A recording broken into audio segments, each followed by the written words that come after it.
All right, we're going to continue our talk about friction down here on this page.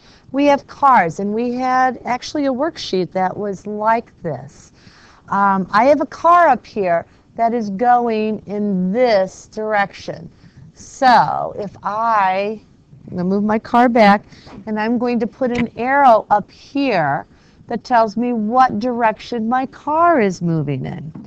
Now remember, friction is two objects rubbing against one another, and they're going in opposite directions. So if my car is traveling this direction, what direction is the friction going in? Is it going to be going the same direction, or will it be going in the opposite direction? Remember that, rub your hands together. One hand will go up and one hand will go down. So they are going in the opposite or different directions. So if my car is traveling this way, friction will be going, oops, I can't pick up two at once. Sorry about that, guys. If my car travels this way, friction will go this way. The opposite direction. It will go towards the direction that the car has just come from. So the car travels this way, and friction goes that way. Now, if we look down here at the bottom of my page, my car is going in the opposite direction as the one on the top.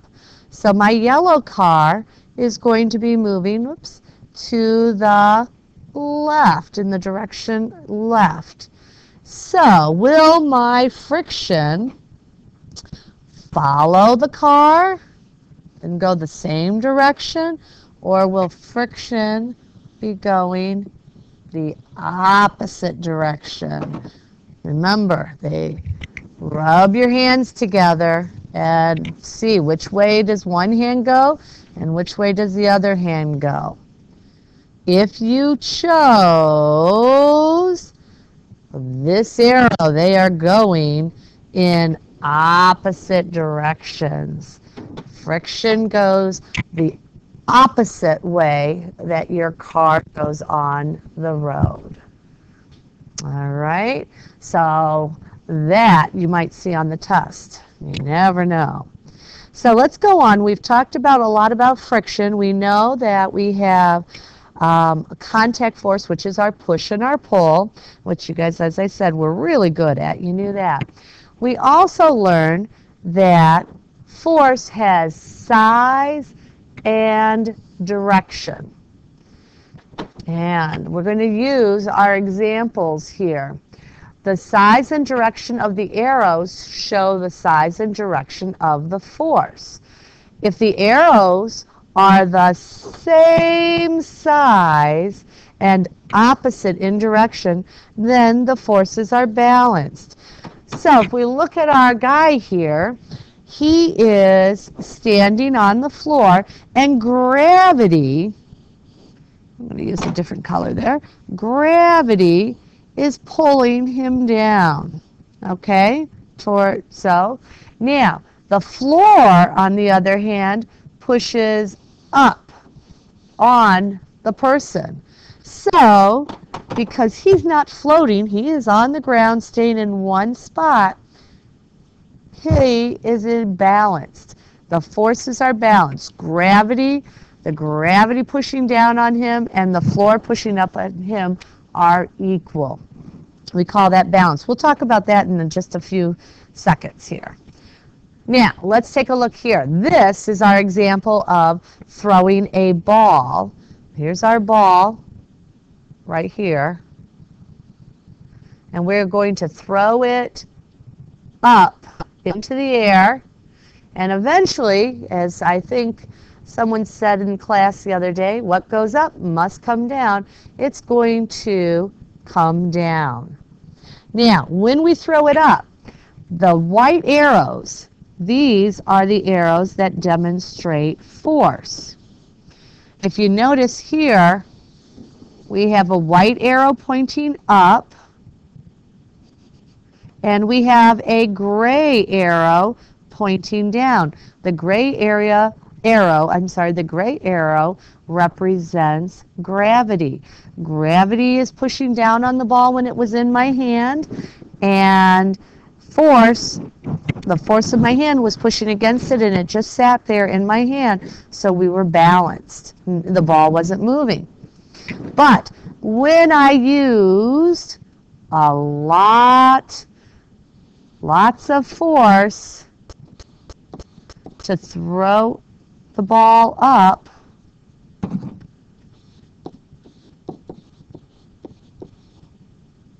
it went up into the air. And you notice that this arrow right here is very large, representing lots of force. The gravity arrow is still small because that force pushed that ball through the gravity. But we watch as it goes up, the force arrow gets a little smaller, but look at the gravity arrow, it's getting a little bigger. And then when it's up as high as it can go, that force arrow is a little smaller, but the gravity arrow has gotten bigger because now the gravity is going to pull it down. And look, it's really big here, pulling it down to the ground. And the force arrow is getting even smaller because it's lost that force and gravity's pushing it down until it lands back in your hand, and both arrows are the same size, and it's no longer moving. Remember, we all tossed that ball around. You used lots of force to get it up into the sky. The force wears off as the gravity starts to push it down to the ground again. All right, so that's our ball example that we talked about. Now, we also mentioned force is either balanced or unbalanced. So we've talked about these two words, balanced or unbalanced. And we actually looked at some pictures here. First, before we look at those pictures, let's talk about it. We talked about the overall force acting on an object when all the forces are combined is called net force. So if we look up here at my red Jeep and my blue convertible, one is pulling and the other one is pulling, and so they're moving. Sometimes the blue car is got more force, and sometimes the red one has more force, and so they're moving. So they are unbalanced because they are not standing still. They're moving. Only an unbalanced force can change motion. All right? So if my two cars up at the top of this page were not moving, they would be balanced, but they're moving. So their force is unbalanced. Now let's take a look at the pictures, and this is one of the examples that we did in class. We talked about tug of war, and we got out the jump ropes, and we practiced that. In this first picture up here, our forces are balanced. If we look at this group of guys and this group of guys, none of them are moving. They're both the same, so they both have the same amount of force. This side has the same amount of force as this side. They are balanced forces. But if we look at the bottom picture down here, these forces are unbalanced. And why do we know that? If we look here at these guys, look, they've got their feet up in the air. They're being pulled. They're being pulled by this team over here. This team over here has more force. This team that is moving has less force. And because they are unbalanced, that makes motion And that's why we know it's the unbalanced force, because there's motion involved here. So we've talked a little bit about balanced and unbalanced, and we talked a lot about that in class. And we talked lots about friction. So I do believe, guys, that we are ready for a quick quiz before your test. What I want you to do is I want you to say out loud the 3 types of forces. I'm going to give you a couple seconds here to think about them and to say them. What are the 3 types of forces? Are you ready to check your answer? Let's look. All right, if you said a push or pull, oh, I'm not able to write on this here for some reason. Number 2, gravity, and number 3, friction, you will be ready for one of the questions on the test. So the 3 types of forces are a push or pull, gravity, and friction. Oops. Let's go back here, guys. I apologize.